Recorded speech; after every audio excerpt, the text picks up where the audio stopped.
Muy bien, pues vamos a continuar esta mañana, hermanos queridos, con el estudio de Primera de Pedro. Ha sido como un cofre del tesoro, la verdad, estudiar esta carta. Y hoy el tema se llama Se acerca el fin de todo, que es lo que dice el apóstol allí. Vamos a leer el versículo 6 y vamos a orar. Dice, por esto también se les predicó el evangelio aun a aquellos que están muertos, para que a pesar de haber sido juzgados según criterios humanos en lo que atañe al cuerpo, vivan conforme a Dios en lo que atañe al espíritu. Padre, te damos gracias por el privilegio de adorarte, de estar juntos y de que tú estás aquí. Te pedimos que la exposición de tus palabras alumbre, haga entender, como dice tu palabra, a los simples. Y Espíritu Santo, ilumina la mente, el corazón de tu pueblo a través de tu palabra, para que lleve fruto en sus vidas y tú seas exaltado. En el nombre de Jesús te lo pedimos. Amén. Este versículo que estamos estudiando el día de hoy, este primer versículo, dice que se les ha predicado el evangelio a los muertos. Es un poco raro hoy. Como estamos en época de Día de Muertos y todo eso, y el día de Halloween, es como que, ¿qué quiere decir eso? ¿Verdad? Hay muchas creencias que la gente piensa que si una persona se muere, luego puede regresar.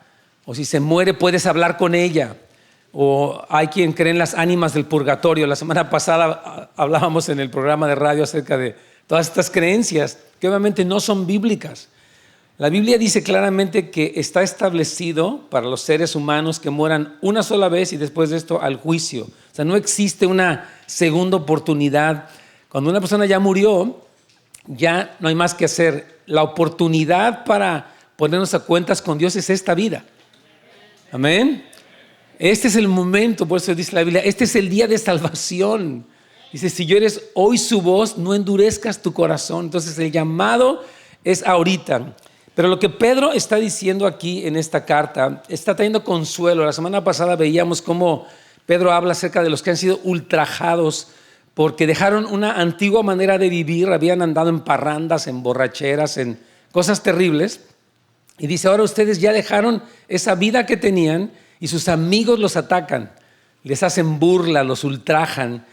Y Pedro da dos consuelos o dos palabras de consuelo. Una es que si una persona que te ha ultrajado no se arrepiente, el Señor va a juzgar a los vivos y a los muertos.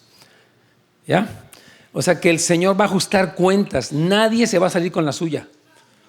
Vemos un mundo donde la gente hace y deshace barbaridad y media, hablan en contra de Dios, de la Biblia, de la iglesia, de los pastores, de todo, y andan como si nada. Pero dice el Señor, aquí lo dice Pedro, que si no se arrepienten, dice, ellos darán cuenta a Dios.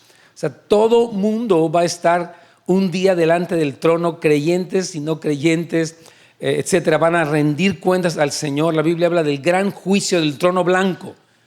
O sea, un día donde, yo les decía la semana pasada que dice la Biblia que en los cielos hay libros donde están escritas todas las obras de todos los seres humanos a lo largo de toda la historia. Y tal vez en otro tiempo esto podría haber parecido imposible, pero ahorita con las computadoras uno puede tener registro de millones y millones de datos, los textos de toda la gente de la tierra están ahí. Entonces, ¿cuánto más no Dios podrá registrar las acciones de los seres humanos?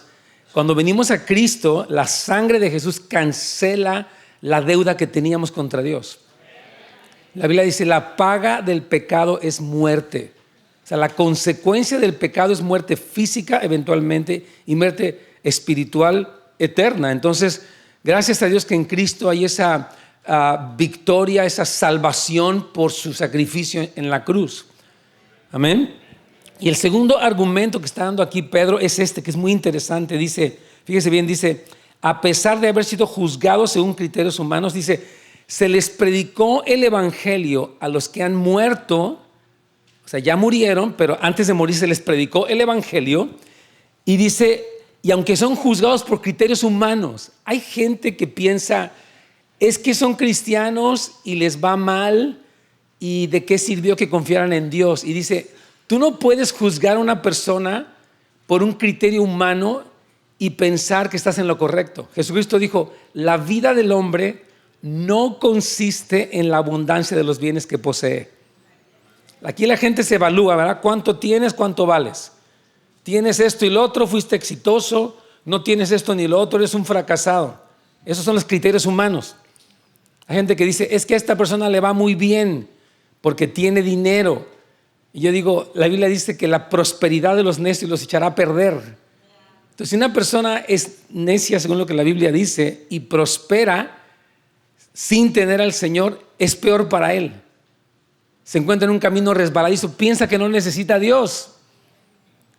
Entonces, dice aquí Pedro, hay gente que está siendo juzgada según criterios humanos, según formas de evaluar humanamente, pero dice, esta persona que murió vive para Dios.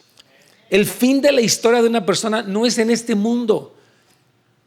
Hay un mundo venidero, hay la era venidera, lo que la Biblia habla, la vida eterna. Entonces dice, quiero repetir eso, a pesar de haber sido juzgados según criterios humanos, en lo que atañe al cuerpo, la vida que vivieron aquí, vivan conforme a Dios en lo que atañe al espíritu. Amén. Entonces Pedro dice, lo leo aquí en el párrafo C, ánimo, no solo los que te persiguen van a ser juzgados, sino que el evangelio se les ha predicado a aquellos de ustedes que ya han muerto, para que aunque ahora sean criticados según los criterios de los hombres, ellos van a vivir por siempre para Dios. Amén. Alguien puede decir, bueno, es que los cristianos también se van a morir. Sí, pero el destino de un cristiano que muere es muy distinto que el destino de una persona que no quiso a Cristo y que muere. La Biblia habla del infierno de fuego y del tormento eterno. Pues le fue bien, pero relativamente, porque después lo que viene después de la muerte de una persona que no recibió a Cristo es la condenación eterna. Entonces no le fue tan bien como aparentemente podía evaluar el mundo, porque al que le va bien es el que hace la voluntad de Dios, aunque el criterio humano lo desprecie. Mira este cristianito, ¿qué tenía? ¿Qué hacía? Bueno, espérate, todavía no llegamos al final de la historia. Amén. Fíjate lo que dice Romanos 14:8, dice, pues si vivimos, para el Señor vivimos, y si morimos, para el Señor morimos. Así pues, sea que vivamos o que muramos, ¿qué dice? Del Señor somos. Amén. Entonces dice, consuélense, está diciendo Pedro, en saber que aunque los criterios humanos a ustedes los desprecian, para Dios ustedes son vencedores. Su destino es eterno. Entonces, que tengan un consuelo. Si aquí los ultrajan sus familiares, los ofenden las personas por ser cristianos, por dejar un estilo de vida, no se preocupen. Para Dios ustedes son preciosos. Para Dios ustedes van a vivir para siempre. Es el consuelo que nos está dando. Amén. Ahora vamos a hablar del versículo 7, que está muy bueno. Prepárese para esto. Amén. Dice en 1 Pedro 4:7, ya se acerca el fin de todas las cosas. Este versículo suena como muy fatalista. Se va a acabar todo. ¿What? Pedro está diciendo lo mismo, está consolando a los cristianos, decirles, saben que el fin de todo este siglo, de toda esta era, ya está pronto. Y es muy importante que nosotros podamos entender qué quiere decir la Biblia con los tiempos del fin o el fin de la era. Es importante que todos los cristianos, aquí y en línea, tengamos un entendimiento de lo que son los últimos tiempos, para que cuando leamos la Biblia, cuando escuchemos profecías, cuando pensemos en nuestra vida, sepamos de qué se trata, de qué está hablando la Biblia cuando dice esto. Entonces, debemos comprender la visión del Nuevo Testamento, de la estructura de la historia. El mundo tiene una definición de la historia, ¿verdad? Obviamente se habla antes de Cristo y después de Cristo. Es la definición o la separación normal, pero la Biblia y Jesucristo y los apóstoles hablan de una estructura de la historia que hay dos eras. La era presente, donde vivimos ahorita, donde se ha vivido humanamente, y la era venidera. También le llama el regreso de Cristo, la venida del reino de Dios. Y vamos a irlo estudiando. Entonces, fíjese, Cristo dijo esto en Mateo 12:32. El que hable contra el Espíritu Santo no tendrá perdón ni en este siglo o ni en esta era, ni en el venidero. Cristo solamente estructuró la historia de la humanidad en dos eras, la era presente y la era venidera. Hay dos eras, de acuerdo con la Biblia. Vamos a leerlo más, para que usted tenga Es importante que usted tenga un cimiento bíblico. O sea, ¿qué dice la Escritura? No solamente en un versículo, pero el peso de todo el contexto bíblico. ¿Puede decir amén? Eso. Dice en Lucas 20:34, entonces respondió Jesús, le dijo, los hijos de este siglo se casan y se dan en casamiento, mas los que fueren tenidos por dignos de alcanzar aquel siglo y la resurrección entre los muertos, ni se casan ni se dan en casamiento. Entonces habla de cuántos siglos o cuántas eras. Exacto, esta era, este siglo y luego el que viene. Vamos a la página 2, por favor. Entonces encontramos, hermanos, fíjese bien, esta era en la cual el matrimonio es lo ordinario, las gentes se casan, desafortunadamente se divorcian también, pero viene otro siglo en el que el matrimonio ya no va a existir. Algunos dicen, ay, gracias a Dios. Pero está hablando Jesús de otra era, es la era del regreso de Cristo, su reinado para siempre en la tierra. Y de hecho la Biblia habla de las bodas del Cordero. Nos vamos a casar para siempre con el Señor. Estaremos juntos, dice la Biblia, para siempre. Amén. Entonces Jesús y los otros escritores del Nuevo Testamento hablan del reino de Dios y la era venidera como si fuera lo mismo. Voy a leerle más versículos. Efesios 1:21 dice, Cristo está sentado a la diestra del Padre, sobre todo principado y autoridad y poder y señorío, y sobre todo nombre que se nombra, no solo en este siglo o en esta era que usted vive, donde usted vive noticias, hay partidos políticos, hay presidentes, hay imperios, hay guerras. Dice, bueno, Cristo no solamente tiene autoridad en este siglo, sino también en el venidero. Está hablando otra vez de dos eras, la presente con toda esta situación que vemos y la venidera, pero Cristo tiene poder en ambas eras. Amén. Vamos a leer más. Marcos 10, 17 al 30, estamos leyendo algunos versículos. Dice, un hombre vino corriendo y se puso de rodillas delante de Jesús y le preguntó, Maestro bueno, ¿qué haré para obtener la vida eterna? Fíjate, le empieza a preguntar, ¿cómo puedo obtener esa eternidad con Dios? Le pregunta. Versículo 23, Jesús le contesta y los discípulos le hacen preguntas y él les dice, mirando alrededor le dijo a sus discípulos, ¿cuán difícilmente entrarán en el reino de Dios los que tienen riquezas? Es interesante eso, voy a explicarlo. Este hombre, cuando Jesús le dice, ok, tú quieres tener vida eterna, ve y vende todo lo que tienes y dalo a los pobres. Se sintió que Jesús le puso una meta tan alta que dijo que se fue triste. Híjole, ahora sí me la puso difícil, ahí muere. Entonces Cristo le dice a los discípulos, bueno, qué difícil es para una persona, no tanto que tiene dinero, sino que el dinero la tiene a ella. Que la codicia, el deseo de lo material es su única meta. Es difícil porque no puede entrar al reino, su única meta es material. Entonces, esa vida eterna o reino de los cielos se entra por la puerta del arrepentimiento y de la humildad. Cristo dijo, si no te haces como niño, no entrarás en el reino de los cielos.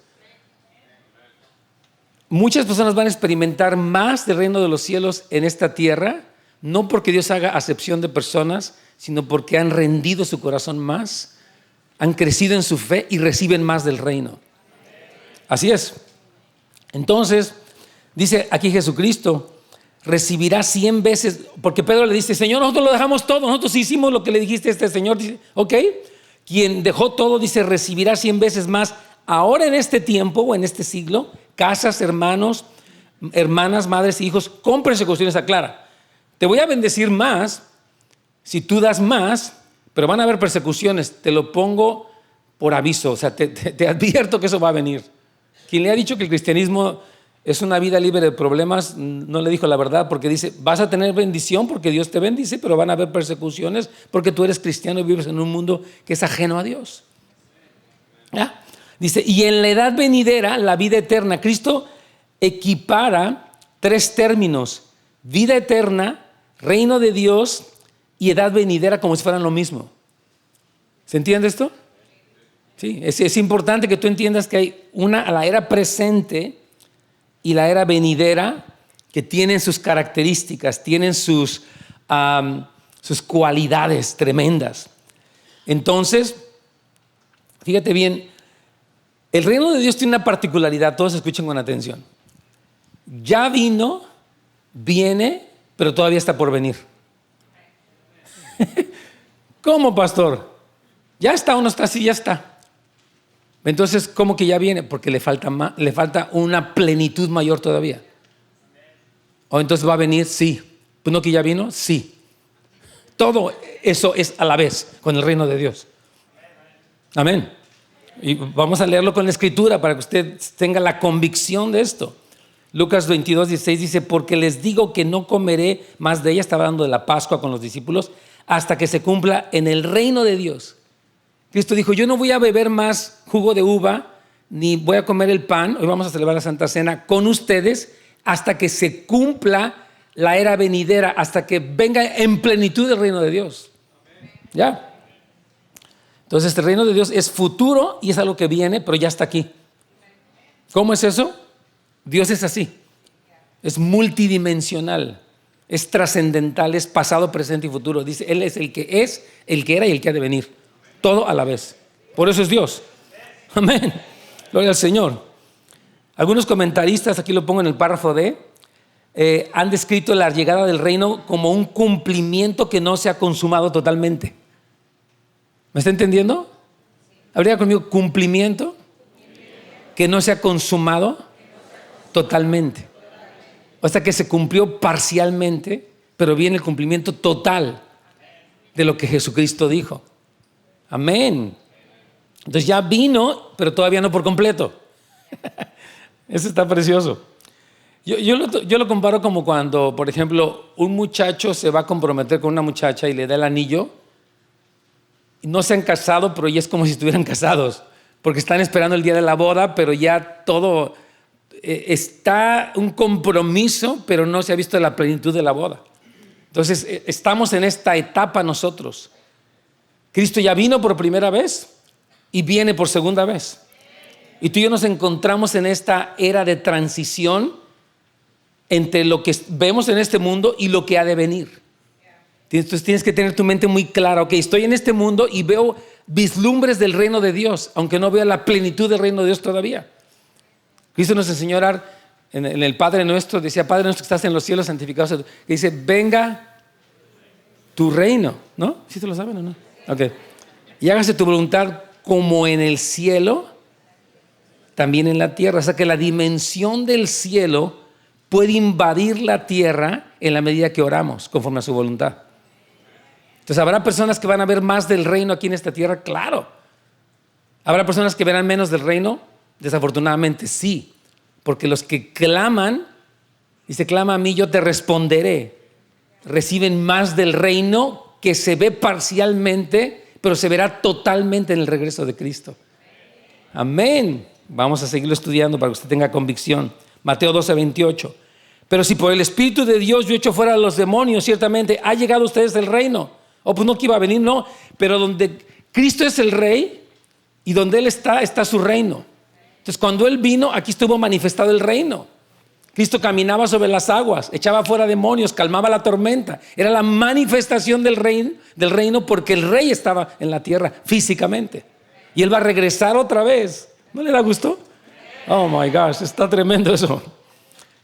Entonces está diciendo que ya llegó el reino porque Jesús estaba allí.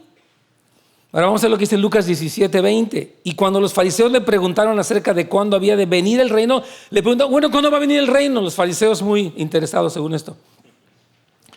Él les respondió diciendo: el reino no vendrá con advertencia. Fíjese bien, no dirán: miren, aquí está o allí está, porque el reino de los cielos está en medio de ustedes. O sea, ya estoy aquí, pues. Estaba diciendo: ustedes están un poquito confundidos, pero el reino ya vino y ustedes ni cuenta se dieron. Así pasa con personas. Vienen a la iglesia y ni en cuenta. ¿Sabe qué pasó? Que habló que el reino que viene, que va acá, no sé qué tanta cosa. Pues si tú te haces como niño y dispones tu corazón, vas a entender y a experimentar el reino. Amén. Así es, hermanos. Así es. Jesucristo dijo: bienaventurados los pobres en espíritu, porque de ellos es el reino de los cielos. O sea, la gente que tiene hambre, que tiene deseo del Señor, experimenta el reino. Pero el que es arrogante, el que es autosuficiente, el que cuestiona, el que es suspicaz, dice: no puede experimentar el reino. Solamente los que se hacen como niños, los que son sencillos de corazón. Amén. Entonces, nosotros podemos experimentar ahorita, y es importante que tú sepas como te decía, esos vislumbres del reino. De hecho, la carta de Hebreos habla de algunos de los destinatarios de esta carta que ya habían experimentado lo que le llama aquí el escritor los poderes del siglo venidero. O sea, hay poderes que van a venir en plenitud, pero hay quienes ya desde ahora lo han experimentado. Mira, vamos a leerlo. Hebreos 6:5 dice que también probaron la buena palabra de Dios y los poderes de ¿qué? O sea, como que Dios nos da probadas del cielo aquí en la tierra. La semana pasada estábamos viendo que tuvimos nuestros cuartos, bueno, esta semana que pasó hubo los cuartos de profecía, pero la semana anterior hubo los cuartos de sanidad y una mujer que venía ya mayor, venía con su bastón. Oraron por ella y aventó el bastón hasta por allá y salió caminando. Esa es la manifestación del reino. Bendito sea el Señor Jesús. Amén. Eso pasa entre nosotros. Dios lo está haciendo, hermanos.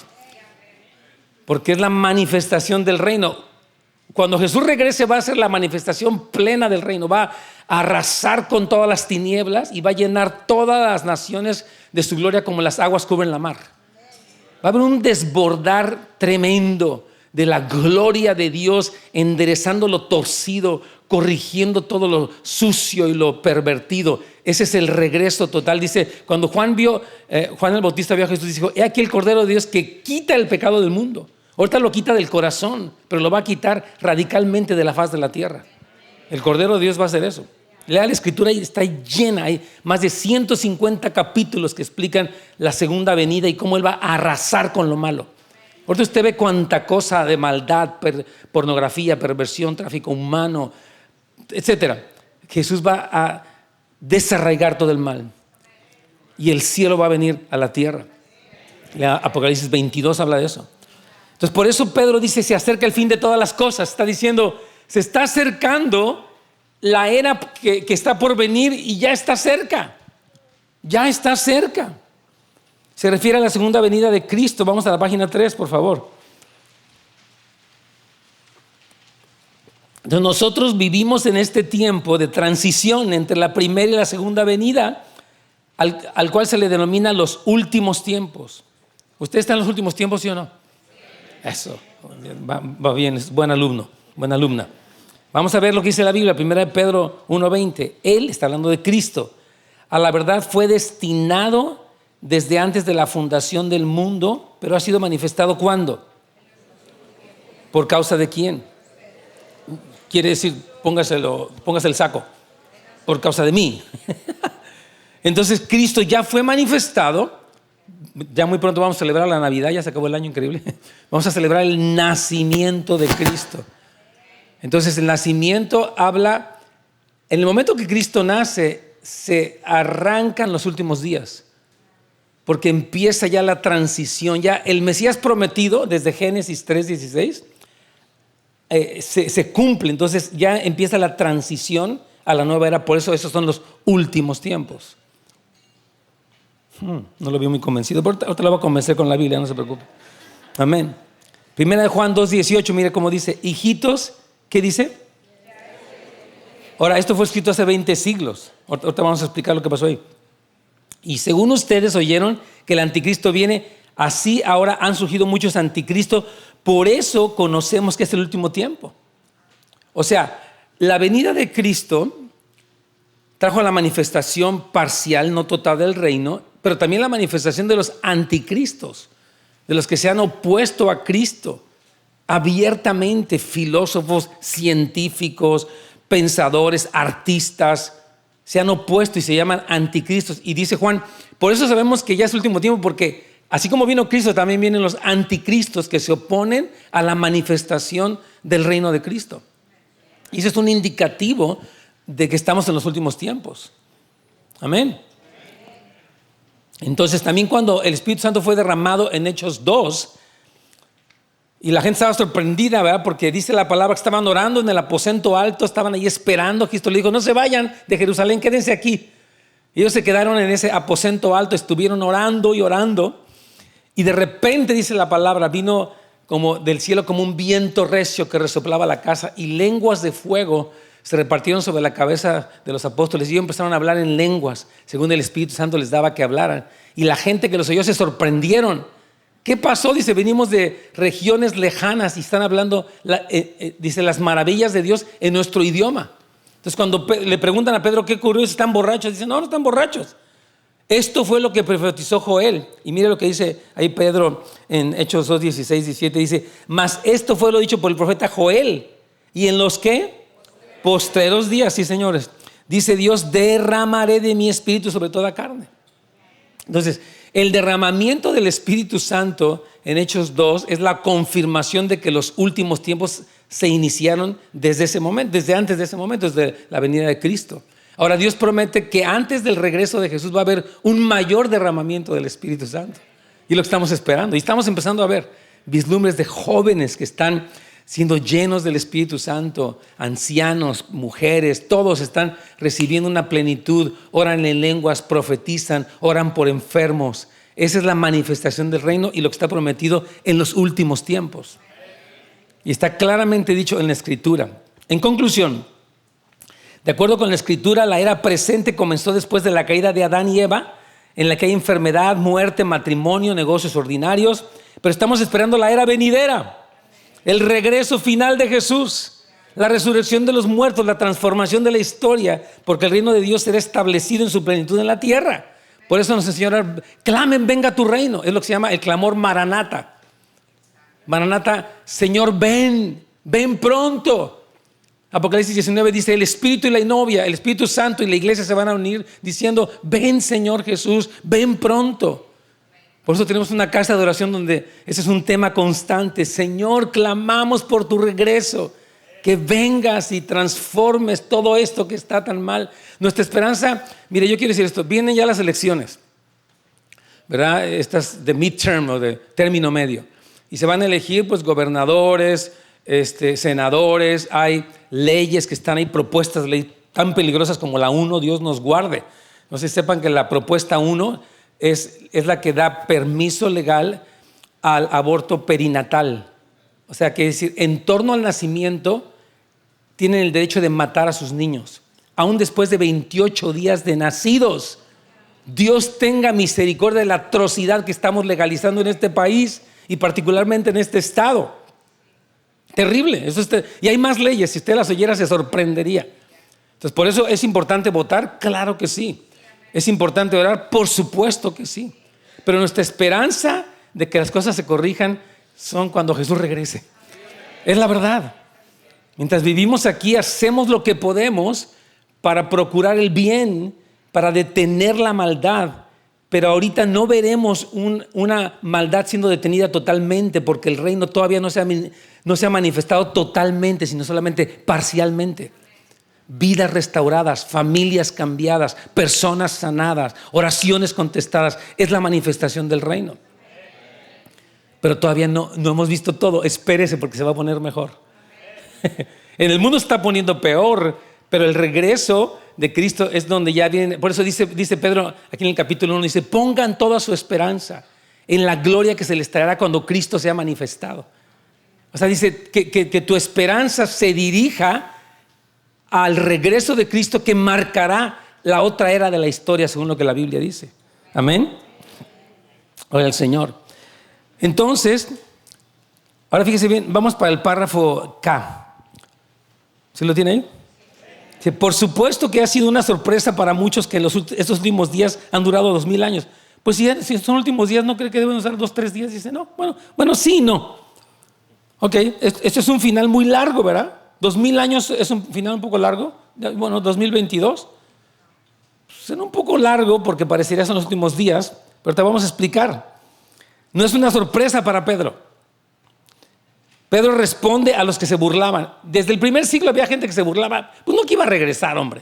Ya pasaron 30 años. Entonces aquí Pedro les contesta, fíjese bien. Lo vamos a estudiar después cuando estudiemos la segunda carta de Pedro. Segunda de Pedro 3, 3 al 8 dice, sabiendo primero esto, que en los postreros días vendrán ¿quiénes? Burladores, andando según sus propias concupiscencias o deseos pecaminosos, diciendo, ¿dónde está la promesa de su advenimiento? Pues no, que Cristo iba a venir, hombre. O sea, la gente que se burla menosprecia los tiempos y los procesos de Dios. Dice, porque es desde el día en que los padres murieron, todo está igual. No ha cambiado nada, es más, está hasta peor. ¿Verdad? Y dice aquí Pedro les contesta en el versículo 8, oh amados, no ignoren esto, que para con el Señor un día es como 1000 años y 1000 años como un día. O sea, dice, apenas van 2 días, hombre, ¿para qué se les hace tan largo? ¿Está diciendo? La perspectiva del cielo del tiempo es diferente a la perspectiva de la tierra del tiempo, por lo tanto, tranquilo. Dice, pero el Señor han pasado apenas 2 días, apenas va empezando a ponerse la cosa buena. Entonces dice, no se dejen llevar por los que se burlan, tengan un entendimiento de la perspectiva del reino, para que no los muevan las burlas de los que menosprecian los tiempos de Dios. Amén. Súper bueno. Ahora, vamos a ver la segunda parte de este versículo 7, que es gloriosa. Debemos tener una mente sobria por causa de nuestras oraciones. Mire cómo dice 1 Pedro 4:7. Así que para orar bien, manténganse sobrios y con la mente despejada. Aquí Pedro está poniéndonos una cosa tremenda. Fíjese bien, voy a darle un breve repaso. Dice, ustedes están siendo ultrajados, les pasan cosas, hay ataques, es difícil, etcétera. Ok, si tú no recibes el consuelo de lo que la Biblia te dice y no tienes un entendimiento de los tiempos, te puedes desesperar, te puedes deprimir, puedes ser presa de la ansiedad o de la duda. Entonces dice, tú necesitas orar bien y por causa de una vida de oración adecuada tienes que poner tu mente en acción a favor de la esperanza para que pienses bien y por lo tanto ores bien y por lo tanto venzas a Satanás y por lo tanto veas la manifestación del reino. Amén. Te lo voy a explicar más despacito para que lo asimilemos poquito por poquito. Amén. Fíjese bien, párrafo A. El Espíritu Santo a través de Pedro nos está diciendo, usa tu mente para evitar ser controlado por tus impulsos. Nosotros oímos noticias y, ¡ay, qué miedo! Y viene el desabasto de alimentos, que se está calentando la tierra. ¡Ah! Dice, usa tu mente para que no seas controlado por tus impulsos. A veces tu vida puede ser controlada por tu enojo. Es que me hacen enojar, es que no, me desespera, me frustra. Dice, usa tu mente, piensa. Amén. Entonces, una razón por la que puedes estar fuera de control es porque no usas tu mente, solamente tus emociones te dirigen. Eres demasiado emocional. Nos pasa. ¿Ya? Nos pasa que de repente las emociones, mira, las emociones no están mal porque Dios las puso, pero no es para que seas controlado por ellas. Es para que ellas detecten lo que te está pasando. No para que las niegues, para que las reconozcas y las canalices. Un día vamos a hablar acerca de ese tema de las emociones, que es muy bueno, muy importante. Entonces dice aquí Pedro, usa tu mente para evitar ser controlado por tus impulsos, controlando tu vida al evaluar con tu mente lo que debe ser hecho. Y entonces, o sea, tú tienes que pensar, ok, antes de enojarme con mi esposa, de gritarles a mis hijos, voy a pensar, ¿qué conviene más? ¿Que me enoje o que piense y sea claro en mi comunicación? Hace poquito hablaba con una mamá y ella se enoja mucho con sus hijos y les dice cosas feas. Y el esposo me dice, es que le hice bien feos a mis hijos. Yo le dije, mira hermana, cuando tú te enojas, pareces más enojona que razonable. Cualquier coincidencia con tu caso es mera casualidad. O sea, eres enojona y tus hijos piensan, es que mi mamá se enoja en vez de mi mamá tiene razón. ¿Me está entendiendo? Bueno, sus hijos dejan los cuartos tirados, que aquí le puede pasar a cualquiera de nosotros. Y dice, pero es que ¿por qué dejan tirados? Chamacos, mal hechos, no les importa nada, etcétera. Entonces yo le dije, hermana, nuestra carne se quiere enojar porque es frustrante que te le dices a un muchacho algo y no lo hace y tienes que estarle recordando cada día. Y yo le decía, cuando tú te enojas, ellos dicen, es que mi mamá se enoja. Más bien decir, es que soy un desorden, dejo mi cuarto tirado y no está bien, tengo que ser una persona ordenada. ¿Me entiende?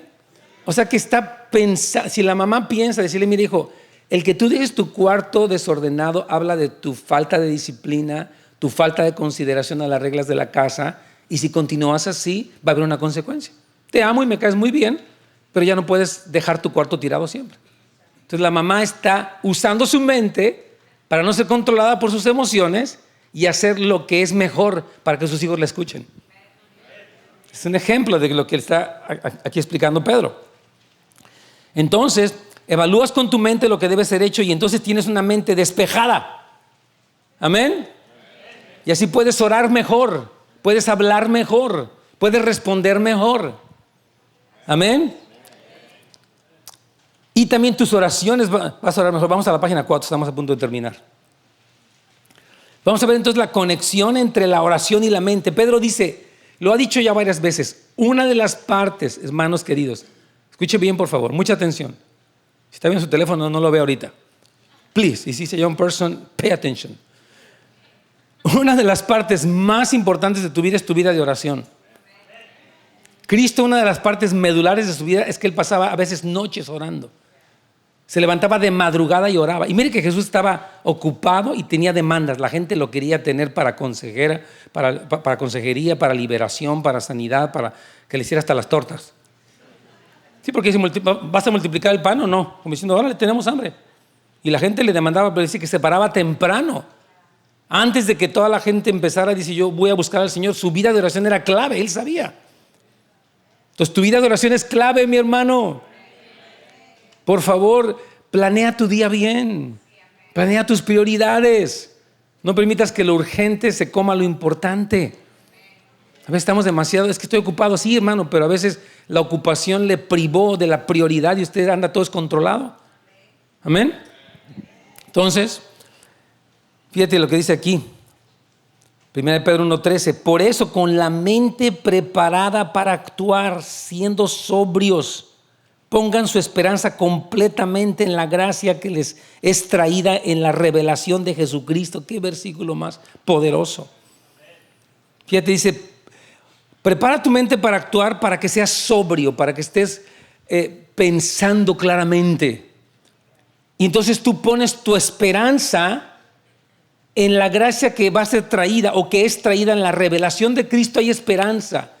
Puedes controlar la ansiedad, puedes controlar el temor, puedes controlar la sospecha, puedes controlar la depresión porque estás actuando con tu mente. Quiere decir que personas que viven descontroladas es que no están usando su mente, insisto, están usando mucho, sus emociones son la guía principal de ellos. David tenía emociones, decía, alma mía, ¿por qué te abates? Y él le decía, alma mía, todavía voy a alabar al Señor, así que no te turbes. Porque yo ahorita voy a adorar al Señor. Ayer me decía una hermana israelí que me cae súper bien, se llama Carolyn Hyde, la vi ayer. Y decía esta hermana que a ellos les dijeron, ellos son ciudadanos americanos y ciudadanos israelíes. Y tienen allí años haciendo un trabajo tremendo en Israel de evangelismo, pero de veras qué hermoso. Y dice que les llegó una notificación, ustedes tienen que salirse del país, perdieron su ciudadanía porque están predicando. Y dice que el abogado le dijo, ¿sabe qué? Sinceramente ya se acabó todo, dice. Planee su regreso, a ver a dónde se va, no sé si a Estados Unidos, donde quiera, pues usted aquí, ya se le acabó. Dice la hermana que de momento, pues, imagínate el shock, ¿no? Tiene su casa, su ministerio, sus hijos, sus nietos allí. Y dice que ella dijo, me fui a mi cuarto y empecé a adorar al Señor. Empecé a adorar al Señor. Dije, Señor, voy a entregarte mi ansiedad, mi shock de lo que está ocurriendo y voy a reconocerte tu grandeza. Y dice que en ese momento le vino una paz de Dios. Dijo, ya, se acabó toda la ansiedad. Y al siguiente día le llega una llamada por teléfono y dice, venga para el consulado, aquí están sus documentos ya. Así me dijo la hermana, así pasó. Porque ella me había pedido oración de esa situación. Pero sí entendió, ella utilizó su mente, o sea, tenía emociones de desesperación, temor, pero ella se enfocó en el Señor, en quién es Él, en sus promesas y pudo aquietar su mente para orar adecuadamente y ver una respuesta del Señor. Por eso dice Pedro, por causa de sus oraciones, tengan la mente sobria. Preparen su mente para actuar. Amén. Entonces, estas son las formas en las que debes luchar por tener esperanza. Si no tienes esperanza, esto es lo que tienes que hacer. Prepara tu mente para entrar en acción. A veces nada más ves noticias, chismes, el Facebook y ahí, y era que pasó esto, que lo mataron, que lo aplastaron, que lo asaltaron, y está esto, me van a matar, me van a asaltar, me van a aplastar. Eres una víctima de toda la información que te llega. No estás siendo deliberado en usar tu mente para llenarla de esperanza. Amén. Pero si tú te sientes sola, tú puedes ser la persona solitaria. Estoy solo, nadie me quiere, estoy abandonado, mejor me aíslo. Y tú te metes en tu soledad y puedes entrar en etapas depresivas. O puedes leer la escritura, dice, contigo estaré, nunca te dejaré, nunca te desampararé. Contigo voy a estar en la angustia. Aunque pase en el cielo y la tierra, nunca te voy a abandonar. Entonces, usamos nuestra mente, pero eso no va. Mira, la esperanza no se produce automáticamente. Dice aquí que tienes que usar tu mente. No tener una mente pasiva, sino activa. Amén. La esperanza no surge de manera natural, es algo que requiere que uses tu mente. Pedro lo dice varias veces aquí, adecuadamente poniendo tu confianza en las promesas de Dios. Busca las promesas, conócelas, memorízalas, recuérdalas, cántalas. Amén. Medita en los versículos que hablan de la esperanza y usa tu mente. Mira cómo dice 1 Pedro 5, 8 al 9. Sean sobrios y velen. Está diciendo, usa tu mente y estate alerta de lo que está pasando. Tu adversario, el diablo, como león rugiente, anda alrededor buscando a quien devorar. Resístanle al tal como firmes en la fe. Satanás quiere robar tu fe. ¿Sabías eso? Quiere meterte dudas. Dios no existe, la Biblia no es mentira, eso es un puro cuento. Y tú dices, pues sí, nada que ver. Conquiste esas dudas, esos dardos de fuego con la fe en el Señor. Y diga, escrito está, yo le creo al Señor.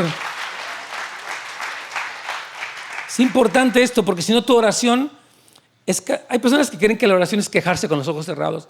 Ay, qué horrible es esto, qué horrible es lo otro. Dice, Señor, ok, entrégame lo que tú quejas, pero ¿qué te parece si me entregas también tu confianza, tu fe? Amén. Entonces, párrafo 6, con esto terminamos. Dice, para resistir al diablo, debes tener una mente sobria. El uso total de la mente para tener esperanza te permite orar más adecuadamente. La esperanza es el secreto de la oración efectiva. ¿Sí lo cree o no lo cree? Dice la Biblia, es necesario, Hebreos 11:6, que el que se acerca a Dios crea que le hay, o sea, que Él está allí y que Él es galardonador de los que le buscan. Gente que dice, es que lloro y ni pasa nada. Pues mejor ni ores así sin fe. Tienes que creer. Hay gente que cree en la superstición. Es que se me cayó el salero. Ay, Dios mío. Y hace hasta cosas raras. Porque lo cree. No hay ninguna razón de ninguna índole para saber que eso es de mala suerte, pero lo cree. Hasta se, ay, ¿qué crees? Se me cayó la sal. ¿Qué me va a pasar? Cálmese, hermana. Lo creyó. Usted puso su fe en una mentira. Y hasta tiene miedo ya. Entonces, mejor ponga su fe en la verdad. Y reciba la bendición de Dios. Entonces, amén. Gloria al Señor, sí, claro que sí. Entonces, nos mantenemos firmes en la fe, resistiendo al diablo. Hermano, no elimines el uso de tu mente usando alcohol o despreciando tu mente leyendo cosas que no te edifican. Tú puedes ver cosas que son tontas. Uno puede pasarse en TikTok 2 horas con tu dedito así nada más viendo. Ay, qué raro. No estás usando tu mente. Estás siendo un receptor pasivo. Y al rato ando bien confundido, hermano, bien desanimado. Yo la verdad ya no sé qué. Pues es que el TikTok te dejó así. Te entretuviste 3 horas y te reíste, pero estás vacío. Entonces, usa tu mente deliberadamente para ponerla al servicio de la esperanza. Y una vida que está llena de esperanza puede orar lo que la Biblia dice. Y entonces ver la efectividad del reino de Dios en tu vida, en tu familia. ¿Cómo oras por tu esposa? ¿Cómo oras por tus hijos? ¿Cómo oras por el país? ¿Cómo oras por el presidente? Por el gobernador, por las autoridades. Tenemos que orar por ellos, ¿sabías eso? Tenemos que orar, pero hay que orar adecuadamente. No desesperadamente o no incrédulamente, sino bíblicamente. Vamos a ponernos de pie, vamos a orar, hermanos queridos.